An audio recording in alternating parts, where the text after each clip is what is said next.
which it stands. One nation, under God, indivisible, with liberty and justice for all. Guns, self-defense, concealed carry. This is the Patriot Defense Podcast. From the war room in Idaho's high desert, here's your host, Todd Echols. And I am back. It is 9 o'clock in the morning on Christmas Eve day, Christmas Eve, whatever you want to call it. And my wife and my kiddo have ran into town to get some Christmas stuff that we forgot about. And then we are starting the whole family thing. We get out a relative, some family's house about 2 o'clock, then come back here, and then other people are going to meet us here tonight around 6. So all kinds of fun, but I find myself right now hiding from it all. Again, as my normal intro is, I'm tucked away in the war room with my doggos somewhere in the high desert of southern Idaho. And I guess you could say I'm bah humbug. I don't mind Christmas, but I am just ready for it to be over with, like I am every year during the holiday season. It can get here and it can just be done, and then everything and everyone can go back to normal. I don't like change much, and as my kids get older, I've got 5 kiddos. 4 are married and have their own kids and don't live here anymore, and I've got one son who is 12. He lives here, and we're always going to do Christmas, but we just don't do it up like we used to. And I think it's because I've got less kids.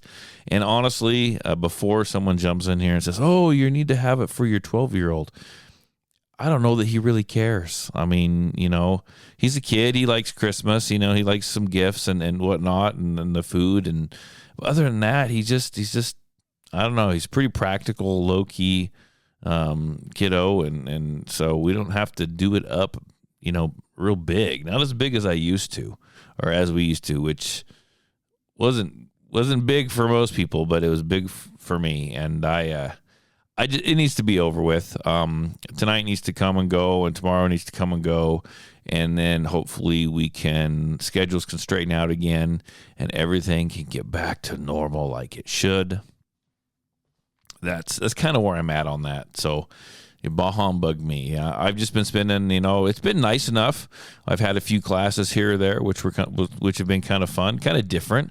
Usually I don't have classes the week of Christmas. I had one on Monday. I had 3 ladies, a mom and her 2 daughters. They showed up here, and they're learning how to shoot and taking some different classes from me, and they had a good time. Highlight of the class was, they shot, they enjoyed that, but at the very end of the class, I always like to do something kind of fun with them, have the students, leave kind of on a real high note. I mean, they do anyway, but just like to let them have fun. And we drug out the steel targets, and I got out the Kuna, and let them shoot that. I got to post those. In fact, I was supposed to post those the other day up on social media, and I never did. I'll get them up today. But they had a good time. Everyone that picks up that Kuna or one of the 9mm PCCs I have absolutely just enjoys the heck out of it and have a good time, puts a smile on everyone's face, and there's nothing better than banging steel. With whatever it is. There's nothing better than shooting steel, and everyone gets a big kick out of that. So I did that on Monday. And other than that, I've been just kind of hanging out in the war room, playing around with some reloads, cleaning guns. I got to clean guns because I actually was called, and I've got a big class actually coming up this Friday. It's a family, not my family. Someone called me, said their family's in town, and the dad wants to take all his son-in-laws out to go shooting.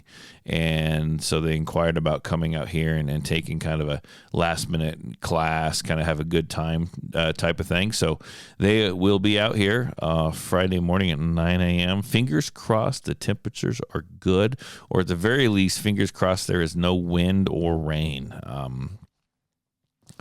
Typically, I'd be fingers crossed that it's not snowing or blizzard, but no wind, no rain, and we'll be good to go. But they're going to be out here. They will have a good time. We're going to shoot a bunch of my guns. They've got some.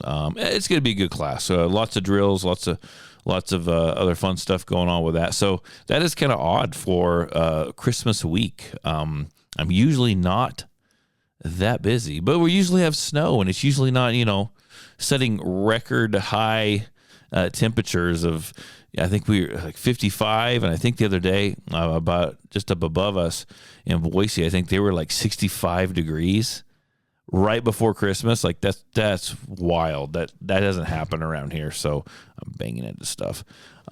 So anyhow, yeah, I'm just staying busy, kind of hanging out.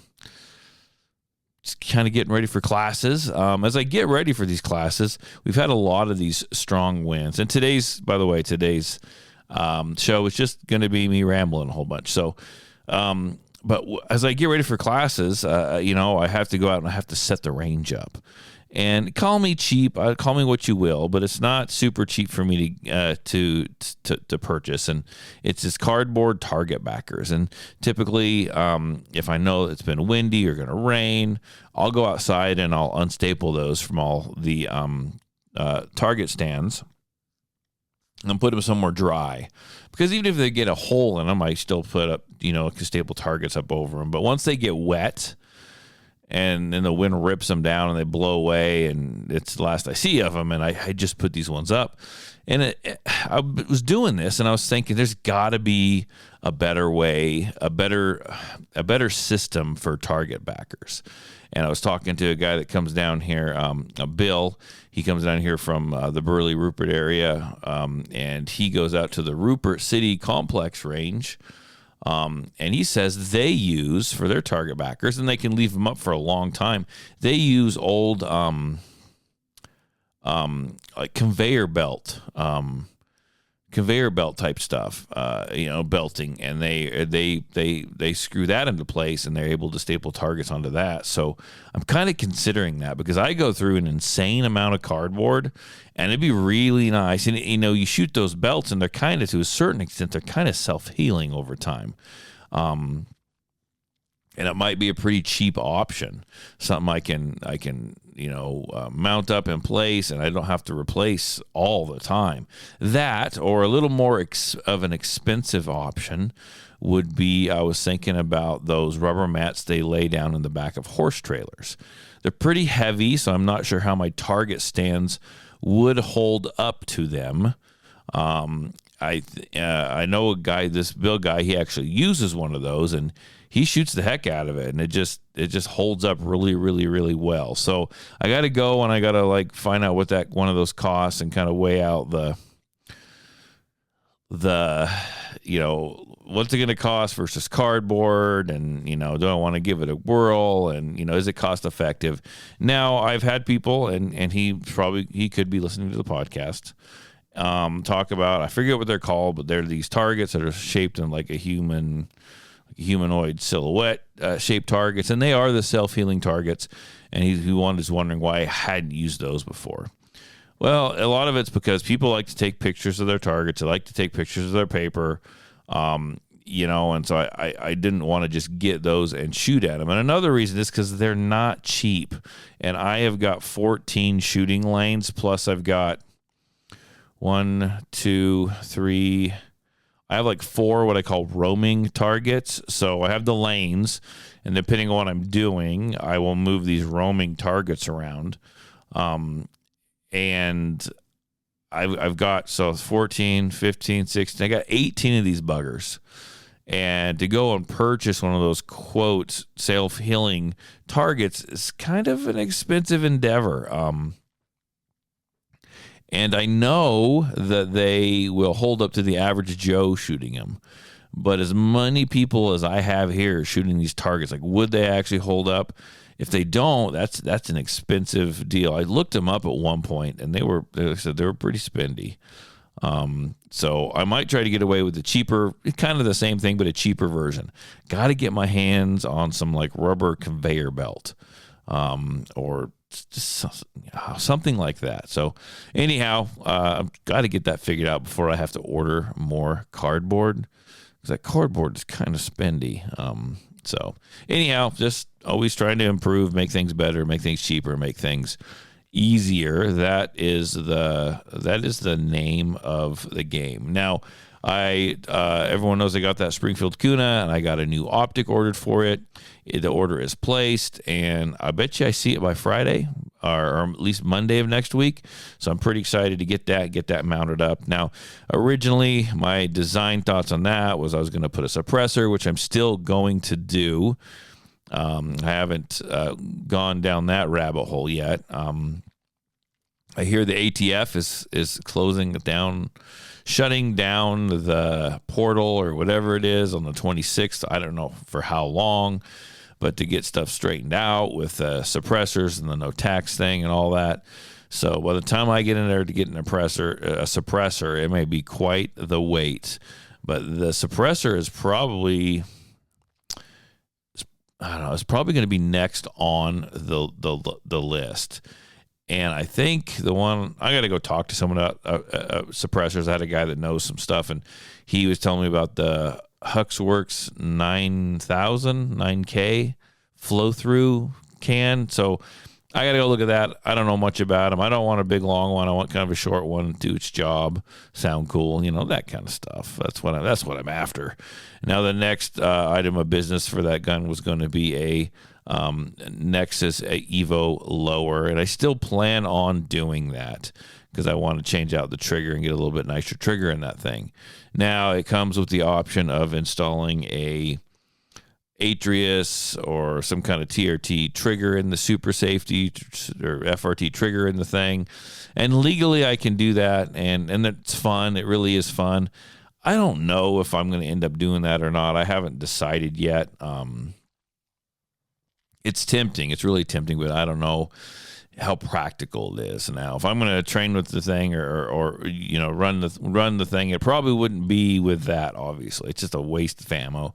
But my thoughts are, if I do it, how fun would it be for students at the end of just a basic pistol class? You want to have a good time, leave them something really fun to remember, right? Because that's kind of part of what I do. To hand them that and have him run a couple rounds through that. I think that would leave them something to remember, right? That would leave them something to remember, something to talk about. So I don't know. We'll see. This one step at a time, because these suckers aren't cheap. And I've got a whole slew, being kind of the off season, I got a whole slew of steel targets that I need to get welded back up because they've cracked, they've split, that kind of thing. I've got a little welder. It is not running right now, so I got to look into getting another welder so I can fix these targets, which is okay. I need a welder anyhow. Might as well write the dang thing off. What else do I got written down here? Let's talk about winter training. Winter training. It's cold. Depending on where you're at, it could be cold. It could be windy. It could be just nasty outside. And I talk about this all the time. I talk about it every winter, every summer, probably every time I'm on here doing a podcast. But I encourage everyone to get out and continue to train. Stay home where it's warm and go to your garage. Hang up a target. Dry fire. Draw from the holster. That kind of thing. You have to do it. It's drawing that weapon and firing that round is doable at a decent time, is doable by anybody. But what does it take? It takes dedication. It takes practice. So at home, just because it's winter out, just because it's the wrong time of year and it's not, sun's out, guns out type of thing, you need to put the time and effort into practice. Practice your dry fire. Practice your draw.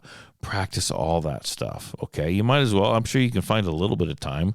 You're not having to go mow the lawn now, so just practice your dry fire and your draw, or go out to the range and shoot a little bit. Keep up the training, folks.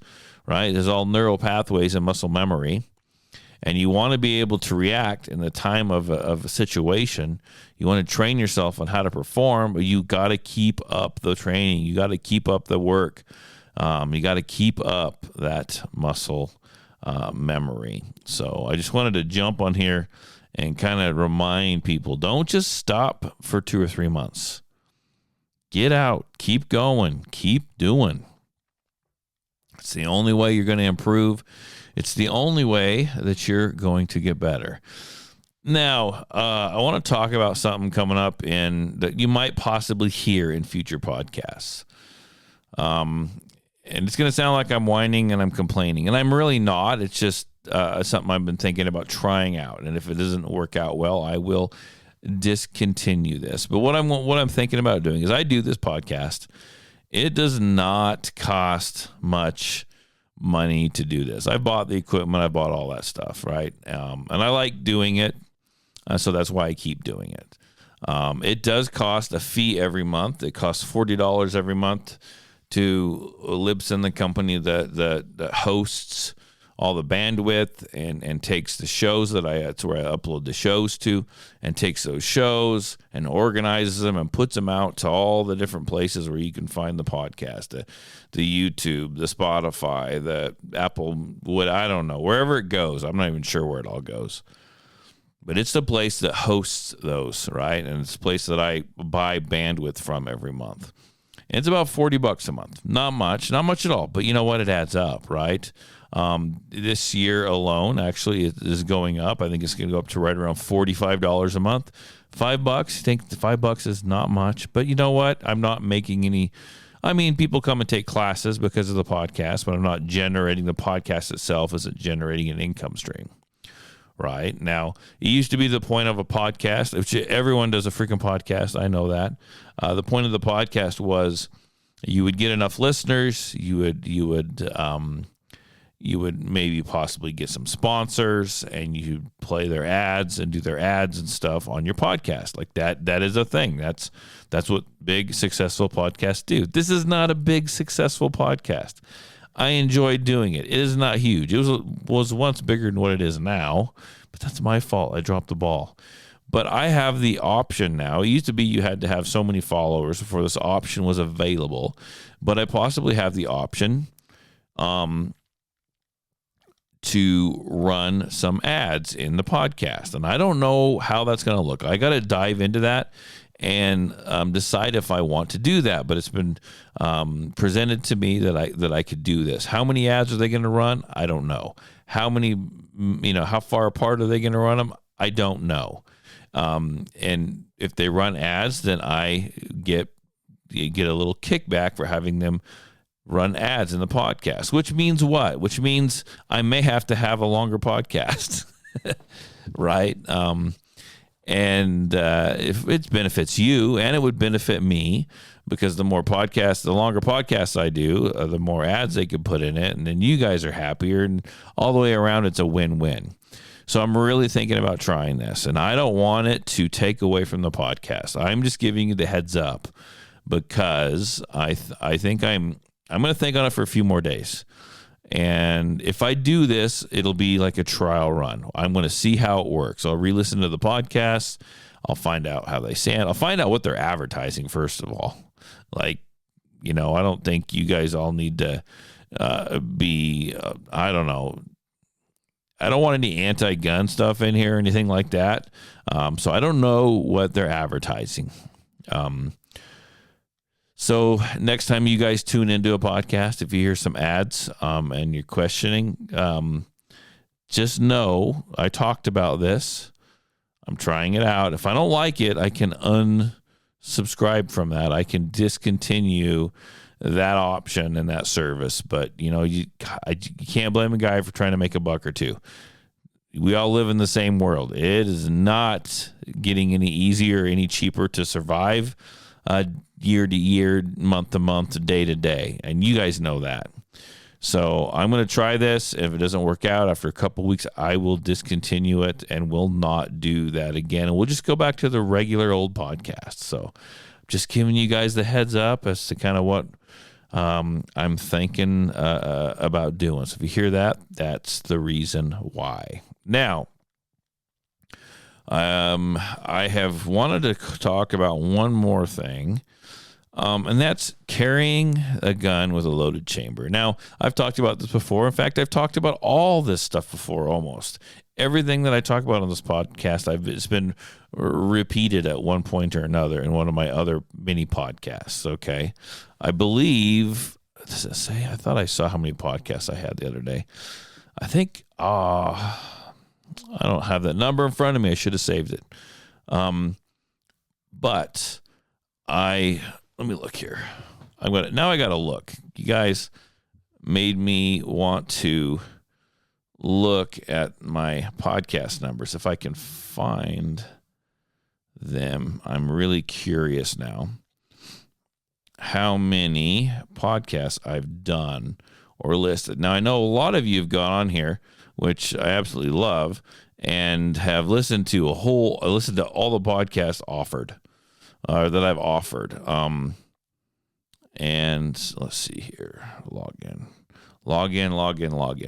And you guys listen to all of them, and then you get a hold of me and goes, is there any more? Now, there is more podcasts out there. And I'll send them to you if I need to. Let's see. Let me look at episodes. See how many. Okay, so I don't have like a million by any means. And I don't know. It's taken me a while to get here, but according to the place that I upload the podcast, 369 total episodes. So that's a chunk, right? Some of them are long, most of them are pretty short, but they're out there, and I have done them. So there you go. I've been doing this a little while, and it'd be nice to get a little kickback off of it. But I've been doing this a while, so I've covered all the topics over and over and over again. But they all bear repeating because someone always has a question or a concern about it. And carrying with a loaded chamber is one that pops up every now and then, especially in my concealed carry permit class. And people usually are a little scared, a little nervous, right? Maybe they don't have the right gear. They're nervous that what? They're nervous that the gun will go off or something bad will happen like that. And I guess I understand that, right? But I tell people, go out and train with your gun and shoot with your gun. Trust your gun, right? Learn how to run that gun safely. Learn how to handle that gun safely. Get a good, solid, quality Kydex holster. Something that's going to protect the trigger, something that you can secure your gun in. Get a good gun belt when you attach that holster to your waistband. Use a good gun belt, something that's going to secure that for you. And you're going to be just fine, right? Sometimes it's one of those things you kind of have to work up to. And when you started shooting, I don't know when you started shooting, but when I started shooting it was probably in Cub Scouts or Boy Scouts or whatever. And, don't load the gun until you're ready to shoot it. Don't do this, don't do that. Well, we are carrying a gun defensively, right? So we want that gun to be ready. We want that gun to be able to draw that gun and shoot when I need to without having to rack the slide and chamber around. I could be in the store. I could be carrying a baby carrier, holding my grandson's hand, whatever it might be. I could be knocked to the ground, and I could be, when a situation happens, it's going to be Fast and Furious, and it is, in no reference to the movie, but it is going to be fast and furious and pretty quick. I may not have time to rack the slide, or I don't have an available a hand to rack the slide, or no way to do it quickly. I need to be able to draw that gun and engage. If it's within 2 or 3 feet, right? If it's within 2 or 3 feet, I need to be able to draw the gun and press that trigger. And it needs to happen right away, like seconds matter. So I encourage everyone to get to the point where they feel comfortable carrying the round chamber. That's what I encourage. But you must have a quality gun that you trust. And you must have and carry in a quality holster, Kydex holster that protects that trigger. That's you absolutely have to do that. You can't not do that. And then be responsible with that gun as you should. So I just want to reinforce that, because as you're going out and you're going to see your family and you might be carrying a gun and the topic turns to politics or the shootings that just happened a week or so back, and they learn that you carry a gun, and do you carry it around in the chamber? I mean, it might come up. It could come up in conversation. And people are going to have a lot of opinions on that. They're going to think you're crazy, especially if you appendix carry. But just be prepared. You're doing the right thing. And if you aren't and you're uncomfortable carrying like that, work on your training. Get out there and practice and get it done. So, and most of all, I want you guys, and this is a short one today, because I actually have a family get-together I've got to go to. My wife's calling me here. Go out and enjoy your family, enjoy your friends, and have a good Christmas. Spend that quality time with your family. If you live in the same area that I do, enjoy the weather. I know it's windier and crap out today, but it's really not that cold, and it's supposed to be in the 50s. So I know my class I got scheduled for Friday morning at 9 a.m. It's supposed to be almost 50 degrees. So not complaining about that at all. So go out there, stay safe, make good choices, try to be friends with your family. I am not a great family person. And it is what it is. Like my family, I'm sure like everyone's family has problems on both sides. And so I'm just kind of stressed out and just ready for the holidays to be over with. So hopefully, if everything goes well, my goal is to get back out here in the next day or two and throw up another one for you. Just thought I'd help you possibly get through the holiday season. You can sit there with your headphones in and at the family get together, and maybe no one will bother you and you can listen to this podcast. That'd be great. You guys have a good Christmas. I'll talk to you later. Stay safe. Bye.